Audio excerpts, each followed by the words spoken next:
নমস্কার বন্ধুরা, চন্দনা কিচেনে সবাইকে স্বাগত। বন্ধুরা, চলে এসেছি প্রতিদিনের মতো আজকে নতুন একটা রেসিপি নিয়ে। আজকের রেসিপিটা হচ্ছে কিন্তু মাটন বিরিয়ানি। আমি এখানে কিন্তু 500 গ্রাম মাটন নিয়েছি। এই মাটনটা দিয়ে কিন্তু আমি আজকে বিরিয়ানি বানাবো।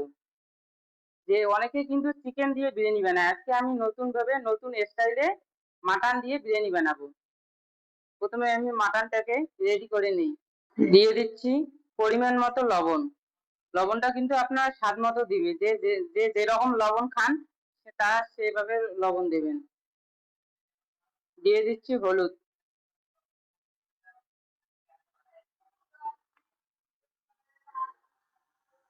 এরপর দিয়ে দেব তেল।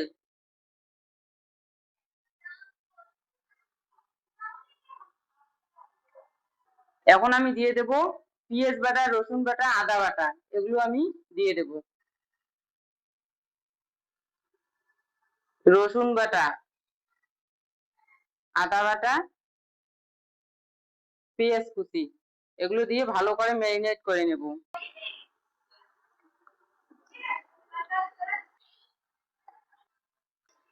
মাটনটা কিন্তু আমার ম্যারিনেট করা হয়ে গেছে।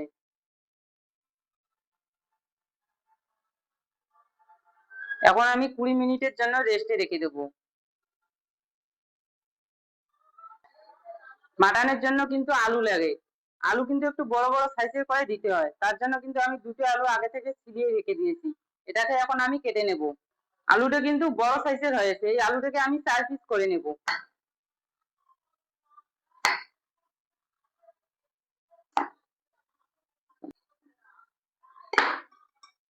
আলুটা কিন্তু আমার কাটা হয়ে গেছে, এটাকে এখন আমি তুলে নেব। বিরিয়ানি মশলা কিন্তু বাজারে কিনতে পাওয়া যায়, সেজন্য আমি বাজার থেকে বিরিয়ানি মশলা কিনে না আনে বাড়িতে বানিয়ে নেব বিরিয়ানি মশলা। এই যে এখানে আমি নিয়েছি জিরে, ধনিয়া, লং, গোলমরিচ, বড় এলাচ, সাদা এলাচ, লঙ্কা, দারচিনি, তেজপাতা আর মৌরি, এগুলোকে আমি ভেজে নিয়ে গুঁড়ো করে নেব। মশলাটা কিন্তু বেশি ভাজার দরকার নেই। যখন দেখবেন যে মশলাটা একটু কালারটা অল্প অল্প চেঞ্জ হয়ে এসেছে, তখনই নামিয়ে নেবেন। মশলাটা বেশি ভাজলে কিন্তু চিটকে চিটকে লাগবে, বিরিয়ানিটা খেতে ভালো লাগবে না, সেই জন্য মশলাটাকে হালকা করে ভেজে নিতে হবে। দেখো মশলাটা থেকে কিন্তু খুব সুন্দর একটা সেন্ট বাইর হয়েছে, এখন আমি মশলাটা নামিয়ে নেব।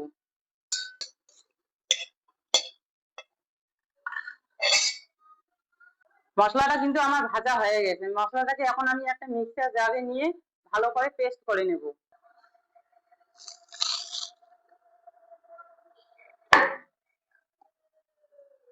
এখন আমি কড়াইতে দিয়ে দেব তেল।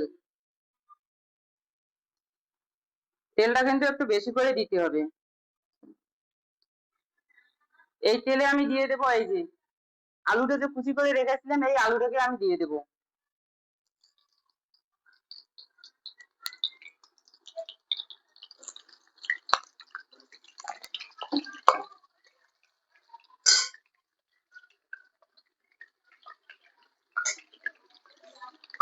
অল্প একটু লবণ আর একটুখানি হলুদ গুঁড়ো দিয়ে আলুটাকে ভালো করে ভেজে নেব।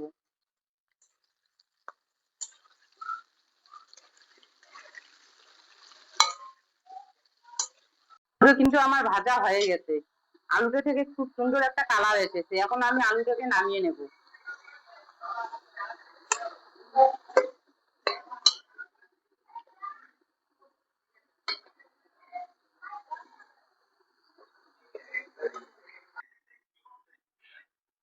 বিরিয়ানিতে কিন্তু বেরেস্তা লাগবে লাগবে, তার জন্য আমি আগে থেকে এখানে পেঁয়াজ কুচি করে কেটে নিয়েছি। এই পেঁয়াজ কুচি গুলোকে এখন আমি ভেজে নেব। যে আলু ভেজে যে তেলটা রয়েছে, এই তেলে কিন্তু আমি পেঁয়াজটা ভেজে নেব।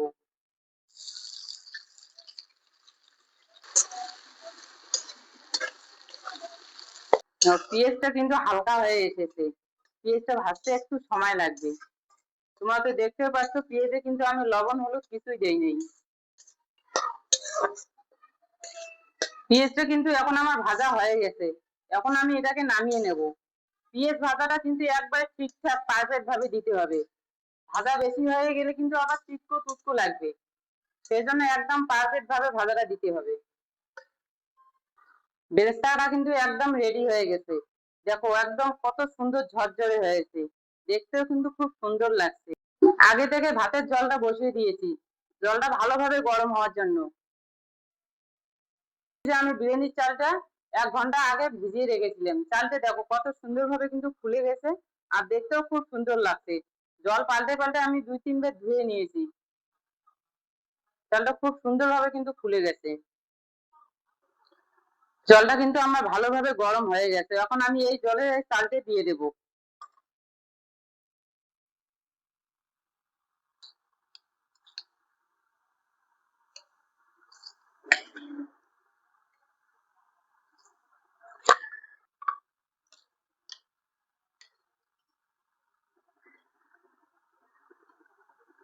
চালটা কিন্তু আমি জলে দিয়ে দিয়েছি। ভাতটা যতক্ষণ পর্যন্ত ভালো করে ফুটে না উঠছে ততক্ষণ পর্যন্ত কিন্তু আমাকে অপেক্ষা করতে হবে। এদিকে যে আমি বিরিয়ানি মশলাটা রেডি করে নিয়েছি, দেখো কত সুন্দরভাবে কিন্তু রেডি হয়েছে, একদম পারফেক্ট ভাবে। এখানে কিন্তু একটা আমি সুতি ভালো দেখে ন্যাকড়া নিয়েছি, এই ন্যাকড়াটার মধ্যে আমি একটু রসুন বাটা আর আদা বাটা দিয়ে এই ভাতের জলের মধ্যে দিয়ে দেবো, তাইলে কিন্তু ভাতটা থেকে খুব সুন্দর একটা গন্ধ বাইর হবে।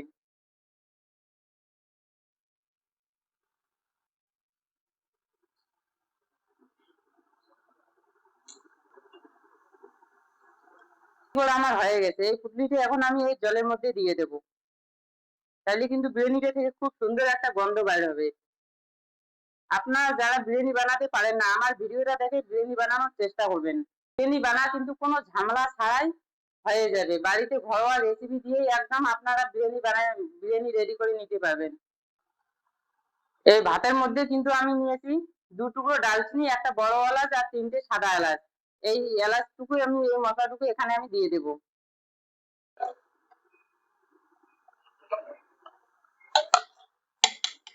ভাতটা কিন্তু আমার সিদ্ধ হয়ে গেছে। বিরিয়ানির জন্য ভাত কিন্তু একবারে ফুল ভাবে সিদ্ধ করার কোনো প্রয়োজন নাই, 80% এর মতো সিদ্ধ করলে হয়ে যাবে। আর 20% যে ভাতটা আমি দমে বসাবো তখন কিন্তু সিদ্ধ হয়ে যাবে। তার জন্য ভাতটা আমার কিন্তু সিদ্ধ হয়ে গেছে, দেখতে পাচ্ছ খুব সুন্দরভাবে সিদ্ধ হয়েছে। আর ভাতটা কিন্তু খুব সুন্দর লম্বা লম্বা হয়েছে। ভাতটা নামানোর আগে এই যে এখানে আমি একটা লেবু নিয়েছি, এই লেবুটাকে কেটে অল্প একটু রস দিয়ে দেবো ভাতের মধ্যে। পুরো লেবুটা দেওয়ার কিন্তু কোনো প্রয়োজন নেই। এই যে আমি এইটুকু লেবু নিয়েছি, এই লেবুটার রসটা এখানে দিয়ে দেবো, তাইলে ভাতটার কালারটা কিন্তু খুব সুন্দর সাদা ধবধবে হবে। দেখো লেবুটা দেওয়ার কারণে কিন্তু ভাতটা আরো বেশি সাদা লাগছে দেখতে, ধবধবে সাদা হয়েছে। এখন আমি ভাতটাকে এই যে এখানে আমি একটা জালিযুক্ত গামলা নিয়েছি, এই গামলাটার মধ্যে আমি ভাতটা জল ঝরাতে দিয়ে দেব। প্রথমে আমি এই যে এখানে যে আদা রসুনের পুটলিটা দিয়েছি, এই পুটলিটাকে নামিয়ে নেব, নামিয়ে সাইডে রেখে দেবো।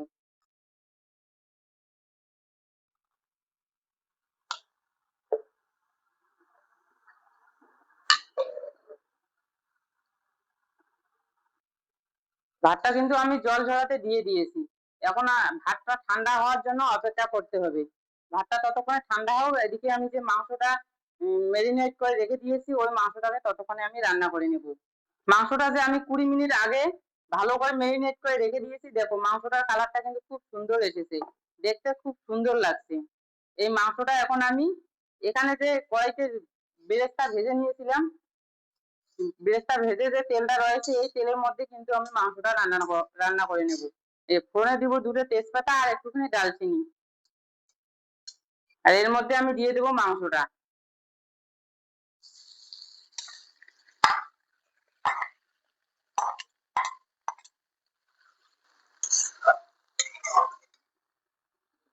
মাটনটা কিন্তু খুব সুন্দর একটা কালার এসেছে, দেখতে খুব সুন্দর লাগছে।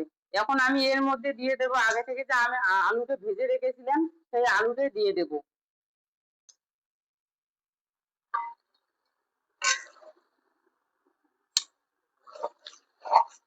তাহলে মাটনের সঙ্গে আলুটাও ভালো করে কষানো হয়ে যাবে। আপনারা তো চিকেন বিরিয়ানি অনেক খেয়েছেন, আমার মতো করে মাটন বিরিয়ানি একবার বানিয়ে খেয়ে দেখবেন, তারপর কিন্তু আমাকে কমেন্টে জানাবেন। জানাতে কিন্তু ভুলবেন না, অবশ্যই জানাবেন। আপনারা তো জানেনই মাটন একটু সময় নিয়ে ভালো করে কষাতে হয়, জল দিয়ে দিয়ে 2-3 বার কষাতে হয়। তার জন্য আমি কিন্তু একটুখানি জল দিয়ে আরো একবার কষিয়ে নেব। এখন আমি ঢাকা দিয়ে দেব সিদ্ধর জন্য। তাহলে কিন্তু আলুটা বা মাটনটা ভালো করে সিদ্ধ হয়ে যাবে। ঢাকা দিয়ে 10 মিনিটের মতো সিদ্ধ করে নেব।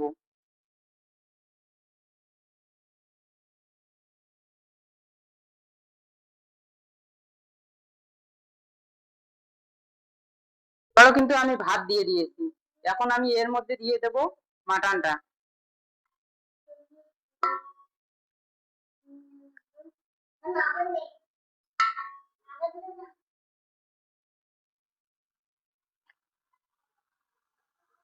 একটুখানি গ্রেভিও দিয়ে দিতে হবে। এই যে তেল সহ যে গ্রেভিটা আছে সেই গ্রেভিটাও দিয়ে দেব।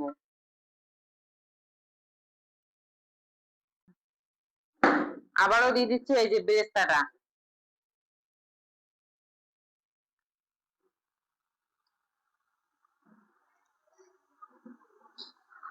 আবারও দিয়ে দিচ্ছি এই যে বিরিয়ানি মশলাটা।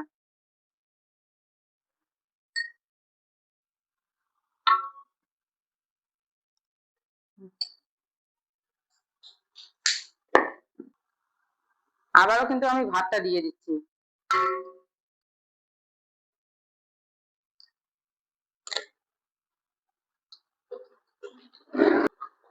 আবারও দিয়ে দিচ্ছি বেরেস্তাটা।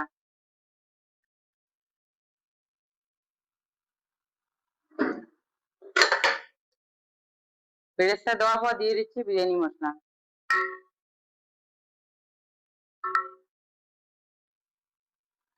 সবশেষে দিয়ে দিচ্ছি এই যে 1 চামচ গোলাপ জল আর 1 চামচ কেওড়া জল। এটা দিলে কিন্তু সেন্টটা খুব ভালো আসে, খেতেও খুব সুন্দর লাগে। সেজন্য আমি দিয়ে দিচ্ছি। এখন আমি এর মধ্যে দিয়ে দেব চাপা। চাপা দিয়ে কিন্তু ভালোভাবে মুখটা মেরে দিতে হবে, যাতে কোনোভাবে ভিতর থেকে গ্যাস বার না হয়।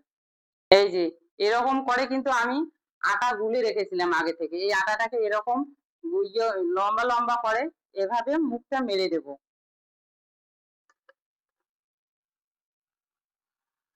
তাহলে কিন্তু গ্যাসটা বার হবে না আর ভালোভাবে হয়ে যাবে।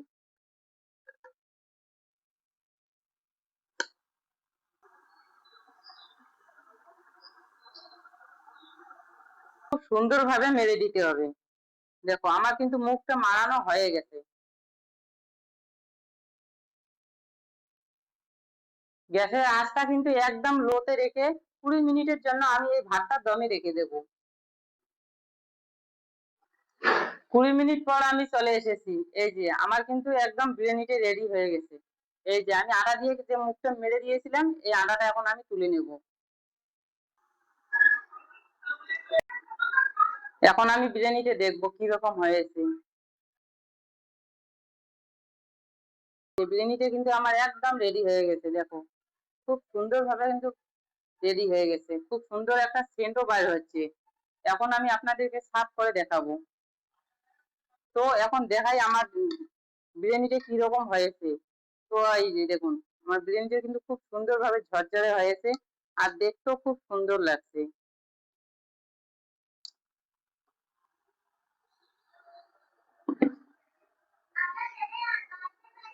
পারফেক্ট ভাবে রেডি হয়ে গেছে আমার বিরিয়ানি। ঘরোয়া মশলা দিয়ে রেডি হয়ে গেছে। তো আজকের মতো বিদায় নিচ্ছি। কালকে আসবো নতুন একটা ভিডিও নিয়ে। ততক্ষণে ভালো থাকবেন, সুস্থ থাকবেন। টাটা।